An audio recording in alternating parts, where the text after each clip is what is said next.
Good morning all of you. आज हमारा topic रहेगा patterns of world population distribution.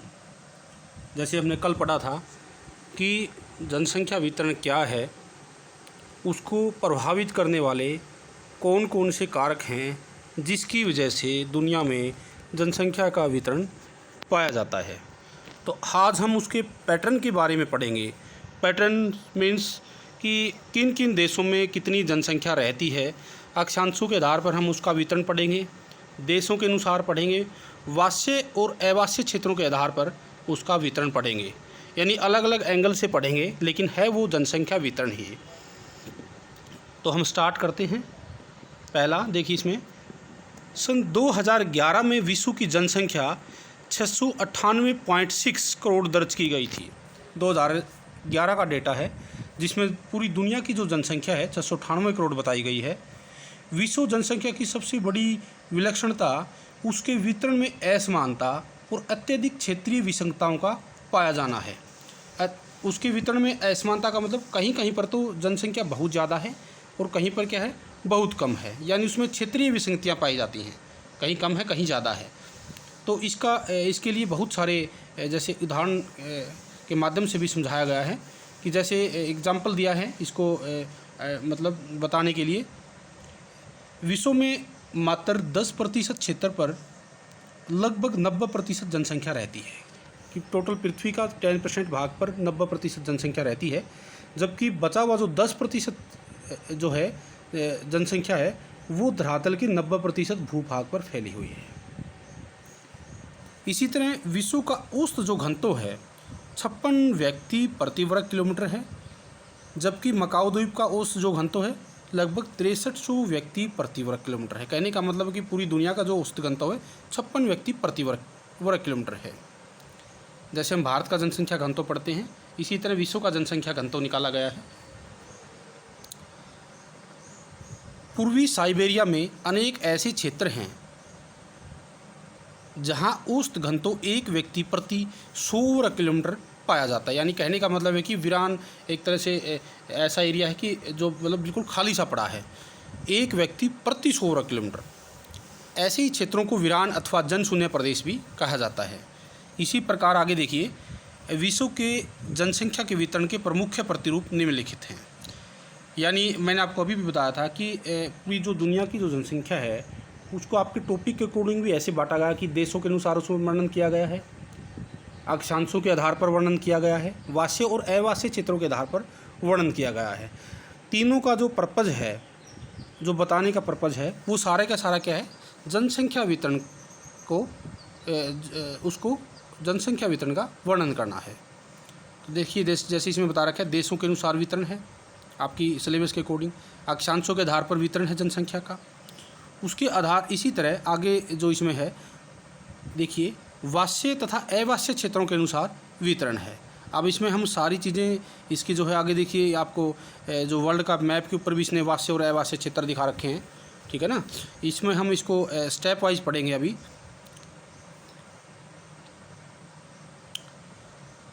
तो जो देशों के अनुसार जो वितरण है, कंट्री वाइज जनसंख्या वितरण की कहाँ पर कितनी जनसंख्या रहती है, देखिए देशों की जनसंख्या के आकार से वहाँ की जनसंख्या के वितरण प्रतिरूपों को भली भांति समझा जा सकता है, क्योंकि देश एक राजनीतिक इकाई होता है जिसमें रोजगार, नगरीकरण, पर्यावरण और संसाधनों से जुड़े निर्णय लिए जाते हैं। विश्व के 10 सबसे अधिक जनसंख्या वाले देशों में संपूर्ण विश्व की 59% जनसंख्या निवास करती है। अब देखिए, दुनिया के अंदर 10 ऐसे मुल्क हैं या देश हैं जहाँ पर क्या है, पूरे विश्व की 59% जनसंख्या क्या है, निवास करती है। इसने एक तालिका बना रखी है और उस तालिका में भी देखिए उसने स्पष्ट कर रखा है। जैसे अब मैं आपको तालिका दिखाता हूँ। अब ये देखिए तालिका 10.1, 10.1 चित्र, इसके अंदर देखिए जनसंख्या, इसमें पूरी जो दुनिया की जो जनसंख्या है, जो मेन जो कंट्री जो दिखा रखे हैं इसमें 10 जो सर्वाधिक जनसंख्या वाले देश दिखा रखे हैं, उनकी जनसंख्या है 2011 के अनुसार। तो आपको प्रैक्टिकल में भी मैंने ये चीज़ बताई है कि ये क्या है, आपका बार डायग्राम है, दंड आरेख है इसमें। इसमें एक्स एक्सिस पर देशों के नाम इसने बता रखे हैं और वाई एक्सिस पर क्या है, जनसंख्या करोड़ में दे रखी है। तो इसमें देखिए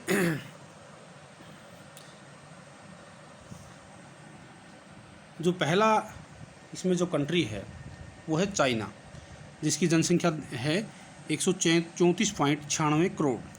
दूसरे नंबर पर भारत है 121 करोड़। तीसरे पे संयुक्त राज्य अमेरिका 31.67 करोड़। उसके बाद Indonesia, Brazil, Pakistan, Nigeria, Bangladesh, रूस, जापान। यानी बार डायग्राम के माध्यम से इसमें विश्व के सर्वाधिक 10 जनसंख्या वाले देशों को दिखाया गया है। ठीक है ना।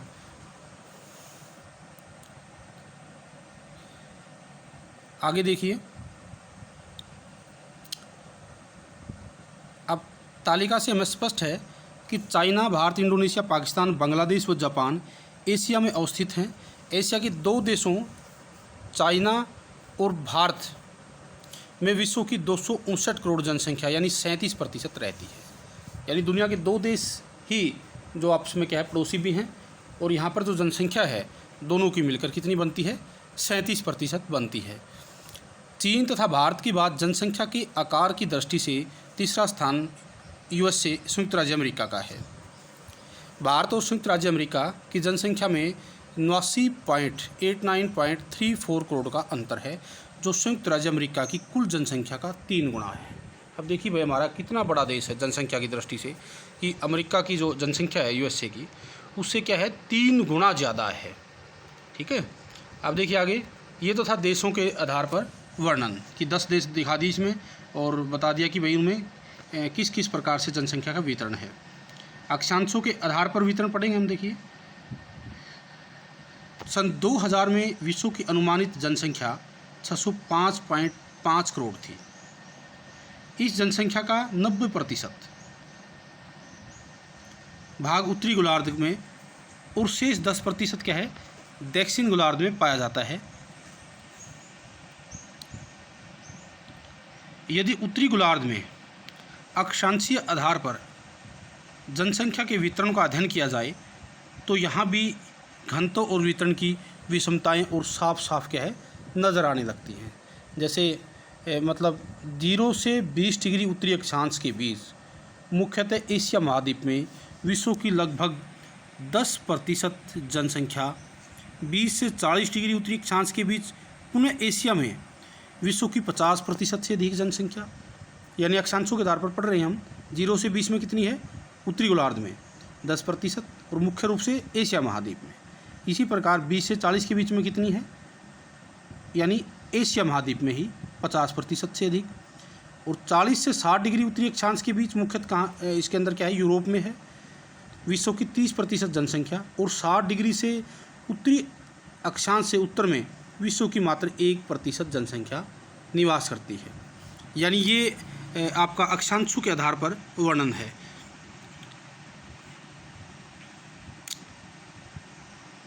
अब देखिए, ये जो एक आपका तालिका 10.1 जो दे रखी मैंने, हमने इसको बार के माध्यम से भी देख लिया है, वही ही तालिका है ये 10.1।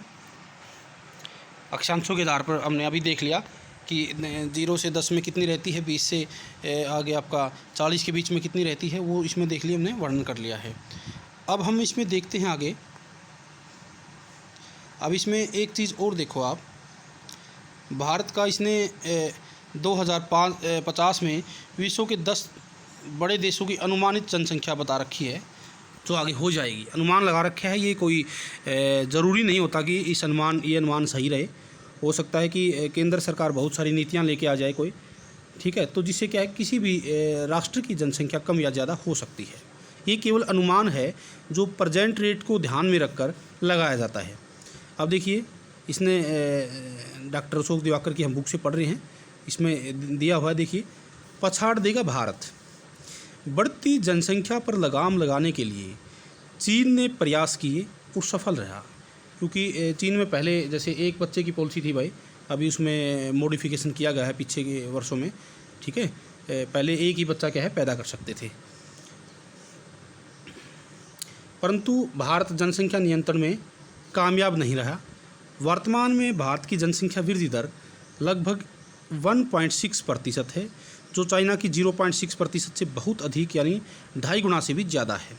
यदि इन दोनों देशों में जनसंख्या वृद्धि की यही प्रवृत्ति जारी रही तो सन 2025 के आसपास भारत की जनसंख्या चीन की जनसंख्या से बहुत अधिक हो जाएगी। अभी देखिए 2021 ही चला हुआ है, 2025 में तो क्या बोल रहे हैं कि भारत की जनसंख्या क्या चाइना की जनसंख्या को भी क्रॉस कर जाएगी और भारत चीन को रोकते हुए जनसंख्या के मामले में विश्व का सर्वाधिक जनसंख्या वाला देश बन जाएगा। सन 2050 तक भारत की जनसंख्या लगभग 169.2 करोड़ हो जाएगी, जो चीन की लगभग 131.3 करोड़ जनसंख्या से काफ़ी अधिक होगी। ये अनुमान है कि भारत धीरे धीरे क्या है जनसंख्या वृद्धि अगर इसी प्रकार से भारत में जारी रही तो क्या होगा, भारत चाइना को पछाड़ देगा। इसमें नीचे इसमें सोर्स दिया हुआ है, ये अपने लिखना है 2011 पॉपुलेशन रेफरेंसेस ब्यूरो। और इसमें अनुमान है कि सन 2060 में, अब 2050 तक हमने पढ़ा था, अब इसमें थोड़ा सा आगे भी लिखा हुआ है कि 2060 में भारत की जनसंख्या 170 करोड़ से भी क्या है ज़्यादा हो जाएगी, हो सकती है। उसके बाद भारत की जनसंख्या की घटने की उम्मीद है। इसकी तुलना में चीन की जनसंख्या सन 2025 में ही कम होनी शुरू हो जाएगी। यानी चाइना कहने का मतलब है कि अपनी जनसंख्या को कंट्रोल कर देगा भारत की तुलना में, और भारत कंट्रोल का इस हिसाब से कम कर पाएगा जो इसकी प्रेजेंट जो रेट है। लेकिन ऐसा नहीं है, ये केवल अनुमान है। केंद्र सरकार कभी भी किसी भी राष्ट्र के अंदर अपनी नीतियों के माध्यम से किसी भी प्रदेश या देश की जनसंख्या जो होती है उसको कम या ज़्यादा करने में क्या है कि योगदान दे सकती है।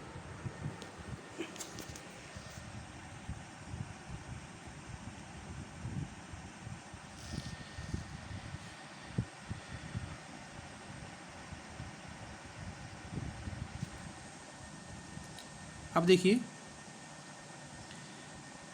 अब इसमें वास्य और अवास्य क्षेत्रों के अनुसार वितरण।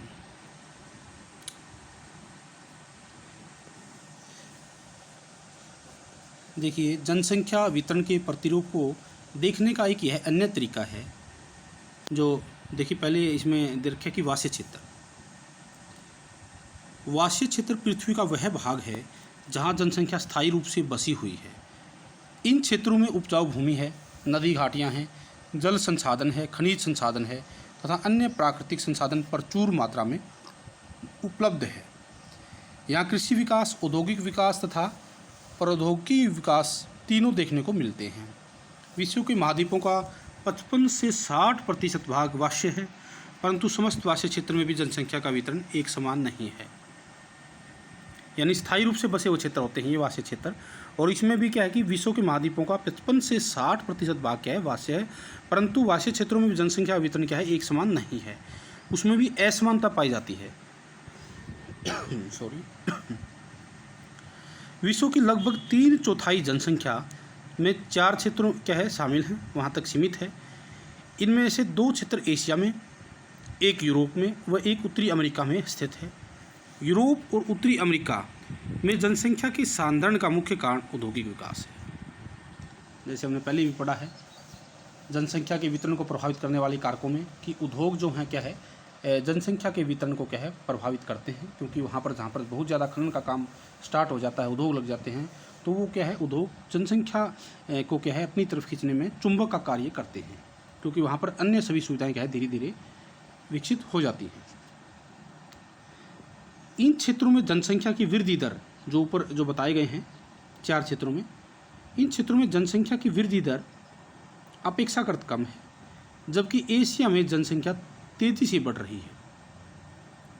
यानी यूरोप और जो उत्तरी अमेरिका में तो क्या है कि जनसंख्या वृद्धि कम है, परंतु एशिया में जो जनसंख्या क्या है बहुत तेज़ी से बढ़ रही है। एशिया में जनसंख्या वृद्धि दर के तीव्र होने के भी कुछ कारण हैं। जैसे हम देखते हैं कि एशिया के अधिकांश भागों में गरीब किसान रहते हैं जो जीविका कृषि पर निर्भर हैं, कि अपने परिवार का क्या है गुजारा चला पाते हैं भाई, यानी इतने ज़्यादा अमीर नहीं है, गरीब किसान हैं एशिया के अंदर। एशिया में नगरीकरण व औद्योगिकरण अभी प्रारंभिक अवस्था में है, यानी जो अर्बनाइजेशन की जो और आपका इंडस्ट्रियलाइजेशन की जो प्रोसेस है, औद्योगिकरण की जो प्रक्रिया है वो अपनी प्रारंभिक अवस्था में है। अनेक लोग बीमारी बेरोजगारी, गरीबी व कुपोषण के शिकार हैं। एशिया के संदर्भ में बता रहा है ये दिवाकर जी। यहाँ जन्म दर अधिक है और मृत्यु दर कम होती जा रही है। अगर किसी भी प्रदेश में, मैं आपको बता दूं, अगर जन्म दर तेज़ रहती है और मृत्यु दर कम हो जाती है तो इसका मतलब क्या है, वहाँ पर जनसंख्या वृद्धि तीव्र गति से होगी। अधिकांश क्षेत्रों में लोग निम्न जीवन स्तर व्यतीत कर रहे हैं। गरीब हैं, जीविका के साधन इतने नहीं हैं, इसका मतलब क्या है, जीवन स्तर व्यतीत करते हैं। एशिया में चीन तथा भारत दो बड़े ऐसे देश हैं जिनमें विश्व की क्रमशः 19.4% तथा 17.5% जनसंख्या निवास करती है। जनसंख्या की दृष्टि से इंडोनेशिया विश्व का चौथा बड़ा देश है, जहाँ विश्व की लगभग 3.4% जनसंख्या निवास करती है। एशिया की कुल वास्य क्षेत्रों में विश्व की आधी से ज़्यादा जनसंख्या रहती है, जबकि इन क्षेत्रों में विश्व के केवल 20% संसाधन उपलब्ध हैं। यानी जनसंख्या तो आधी है और जो विश्व के जो संसाधन है उनका जो अनुमानित है वो 20% इन प्रदेशों में पाया जाता है। अब देखिए वास्य एवं अवास्य क्षेत्रों के अनुसार अब हम इसका थोड़ा सा और बचता है, फिर इसको हम डायग्राम को देखेंगे, मैप को देखेंगे। यूरोप तथा उत्तरी अमेरिका के वास्य क्षेत्र में विश्व की लगभग 1/4 जनसंख्या निवास करती है। टेक्नोलॉजी के विकास, नगरीकरण तथा औद्योगिकरण के कारण यहाँ लोगों का जीवन स्तर उच्च है। ये यानी यूरोप और उत्तरी अमेरिका के देशों की बात है। यहाँ पर टेक्नोलॉजी है, नगरीकरण है, औद्योगिकरण है, जिसके कारण क्या है, लोगों का जीवन स्तर एशियाई देशों की तुलना में बेहतर है। उसके बाद में वास्य क्षेत्र तो हमने पढ़ लिया। अब अवास्य क्षेत्र। अवास्य क्षेत्र पूरी तरह से जनविहीन या निर्जन क्षेत्र होते हैं। यानी यहाँ जनसंख्या बहुत ही विरल होती है। जनसंख्या तो होती है लेकिन बहुत विरल होती है, बहुत कम होती है। धरातल का लगभग 1/3 भाग मानव बसाव के लिए अनुकूल नहीं है। यानी भौगोलिक दशाएं इन प्रदेशों की ऐसी है जो जनसंख्या वितरण को अपनी ओर आकर्षित नहीं करती। जलवायु की दृष्टि से आगे अवासी क्षेत्रों में भी 3 प्रकार बताए हैं। यानी अवासी क्षेत्र मतलब निर्जन प्रदेश, विरल प्रदेश जनसंख्या की दृष्टि से। तो पहला जो है शीत प्रदेश है। अब शीत प्रदेश में क्या है,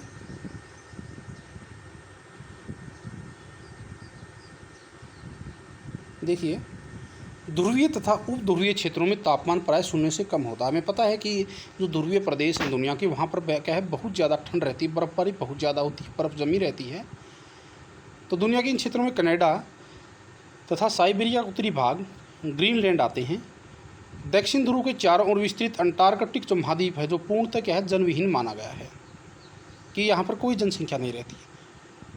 हो सकता है कि कुछ व्यक्ति रिसर्च के पर्पज़ से यहाँ गए हों, लेकिन एक तरह से न के बराबर है, जनविहीन माना जाता है। विश्व के क्षेत्रफल का 20% भाग शीत प्रदेश के अंतर्गत आता है दुनिया में। यहाँ पौधों का वर्धन काल बहुत छोटा होता है और किसी भी प्रकार की खेती की संभावना नहीं होती, क्योंकि एक तरह से यहाँ पर बर्फ़ जमी रहती है। इन प्रदेशों में पौधे एक तरह से नामो निशान उनका कम रहता है। जैसे हमने पहले एस्किमो जनजाति में पढ़ा था कि किस प्रकार का वनस्पतिक क्षेत्र है वो, कि वनस्पतियाँ वहाँ पर बहुत ही कम पाई जाती हैं। 82 डिग्री उत्तरी अक्षांश के ऊपर तो एस्किमो भी नहीं रहते। देखिए इस एस्किमो का भी जिक्र कर दिया है आगे। 82 डिग्री उत्तरी अक्षांश के उत्तर में 82 डिग्री उत्तरी अक्षांश के ऊपर तो एस्किमो भी क्या नहीं रहते।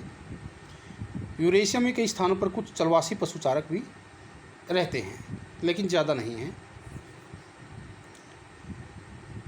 उसके बाद में है उष्ण मरुस्थल। ये तो ध्रुवीय प्रदेशों की या शीत प्रदेशों की है। आगे है उष्ण मरुस्थल। उष्ण मरुस्थलों में देखिए सहारा, कालाहारी तो हमने पढ़ा है, उसमें बुशमैन जहाँ पर जनजाति रहती है अफ्रीका के अंदर, सहारा भी अफ्रीका में है। एटाकामा दक्षिण अमेरिका में है। पश्चिम ऑस्ट्रेलिया, अरब व थार एशिया, और सेनोरोन मरुस्थल दुनिया की गर्म मरुस्थल हैं। थार मरुस्थल कहाँ पर है, भारत में। जहाँ न्यून वर्षा के कारण जल की कमी रहती है, ये वर्ग नहीं है, वर्षा है। जहाँ न्यून वर्षा के कारण जल की कमी रहती है, कृषि के अभाव में यहाँ जनसंख्या विरल है। कहीं कहीं मरुधानों में भूमिगत जल प्राप्त हो जाता है और वहाँ लोग क्या है एकत्रित हो जाते हैं। जैसे हम राजस्थान की थार मरुस्थल की बात करें तो यहाँ जो गंगानगर है, जो हनुमानगढ़ है आपका, इस साइड में जो आपकी इंदिरा गांधी जो नहर निकाली गई है उससे काफ़ी इस क्षेत्र को फ़ायदा हुआ है। और इस मरुस्थल में क्या है जो एक तरह से पानी की सुविधा हो गई है, तो यहाँ पर क्या है काफ़ी फसल होती है, कृषि के लिए अनुकूल प्रदेश बन गया है। तो इन प्रदेशों में भी अगर तकनीकी विकास के सहारे क्या विकास तो किया जा सकता है, परंतु जो इनका जो करंट जो स्कैर्नियो है, जो करंट इनका जो दृश्य है उसमें क्या है कि यहाँ पर जनसंख्या विरल है। उसके बाद में है दुनिया की विषुवत रेखीय प्रदेश। इसमें सघन वनों से युक्त दक्षिण अमेरिका का अमेजन बेसिन का बहुत बार जिक्र आता है। अफ्रीका का जायरी बेसिन, इसका भी बहुत बार जिक्र आता है। तथा दक्षिण पूर्वी एशिया के कुछ भाग इसमें क्या है आते हैं विषुवत रेखीय प्रदेश, मतलब जो भूमध्य रेखा के आसपास हैं, 0 डिग्री अक्षांश के जो आसपास हैं। यहाँ वर्ष भर भारी वर्षा और उच्च तापमान पाया जाता है, क्योंकि यहाँ पर क्या है भाई सूर्य की किरणें सीधी पड़ती हैं, जिस कारण क्या है यहाँ पर उच्च तापमान रहता है, वर्षा भी बहुत ज़्यादा होती है। इसलिए जलवायु यहाँ की क्या है अस्वास्थ्यकर है तथा वन दुर्गम व आर्थिक रूप से कम उपयोगी है।